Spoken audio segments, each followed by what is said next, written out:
So in terms of the early days with Subnet, we were really looking at upgrading our firewalls, like from a security perspective. We were also looking at our operating systems and how our Citrix environment was getting upgraded. We had a team who really didn't have faith in how Yankalilla's IT systems were operating. It was not infrequent for having loading times, in excess of 40 minutes.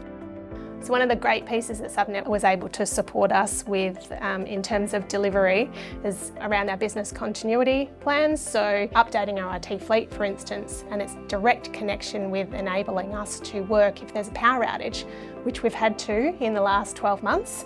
And the change in how our team is able to continue to do their jobs when previously work would have had to have stopped. We're far more agile, far more flexible.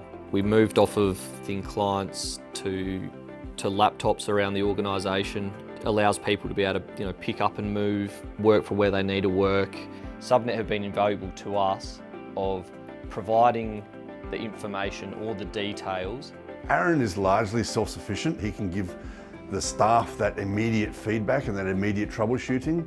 But then when he needs to phone a friend and get some expertise or some direction or some advice as to what maybe we've seen at other councils or other sites, it's really good for him to be able to call some of the engineers at Subnet, get that advice, get that direction, get that partnership working for both sides there.